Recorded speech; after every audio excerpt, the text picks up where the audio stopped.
congratulations for the award which you have received today. Thank you very much. And it's very good to having you here. So I have few questions for you from our side, which I would be asking you now. So once again, congratulations for receiving the Outlook Business Spotlight Reality Award. So what do you believe set your project or initiative apart from others in the same category? I would say my design Oh, and our amenities. okay. These two, got us this award. I strongly believe in. Like, everyone is providing around 50,000, 80,000, 70,000 square feet of amenities, and we are focused and concentrated more on providing around 400,000 to 500,000 square feet of amenities, and we are making use of all the terraces, making use of all the podium areas, and this is what my customers are liking, and this is what we have been trying to implement in all our projects. So I believe that is what got me this award. That sounds good, sir. It's really beautiful to hear that from your side. And next one I have for you is that how has this recognition influenced your professional journey and your approach to future projects?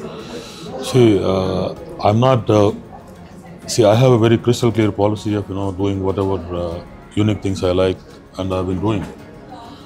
See, this recognition might improve of my whatever appetite I have towards those unique things, but we have a crystal clear set policy as such, and we are always like that, and we'll continue doing the same thing. And this further motivates me, but definitely we'll continue doing those things.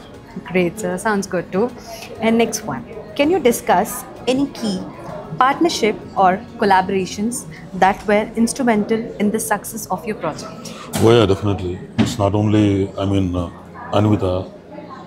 The day I wanted to change my journey from contractor to developer, I spoke extensively about these things with a lot of my friends and consultants, and I got some advice from my relatives who are in this business directly.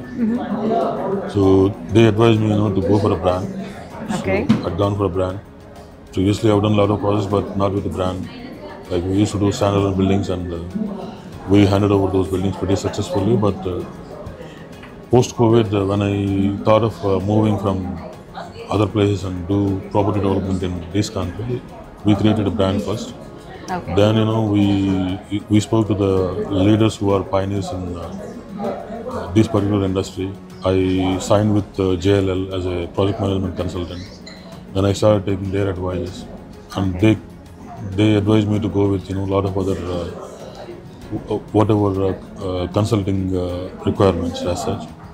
Like I have selected an architect, I have selected a structural engineer, I have selected a electromechanical consultant.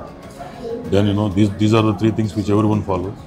But we started employing IGBC consultants. We started employing traffic management consultants.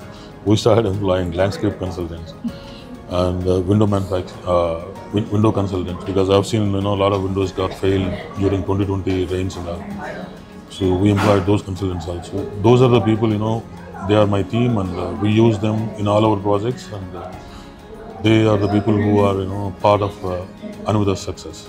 Great, sir. That sounds a beautiful journey. Yeah. So looking ahead, what are your plans for future developing or expanding upon the success of your award-winning project? See, we are doing currently a couple of areas projects, and we are about to do one more project. Probably we might start in December.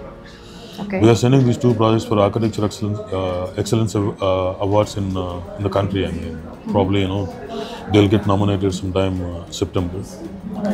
And as I told you before, if some sort of uniqueness is there, Anvita is there definitely.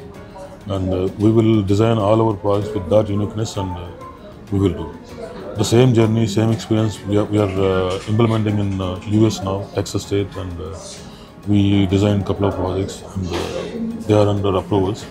Probably we'll be starting the construction sometime this September or October. Sounds good too, sir. We will utilize all these unique experiments or R&D or whatever in those areas also, and we'll provide all the facilities for us. That was a great news, and it's a beautiful journey which you're going to take away from here this side. More and more plans to you. And the last one here from our side.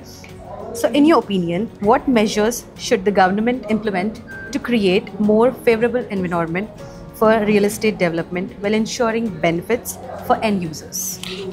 There is there is a huge thing, to do in fact for the local authorities.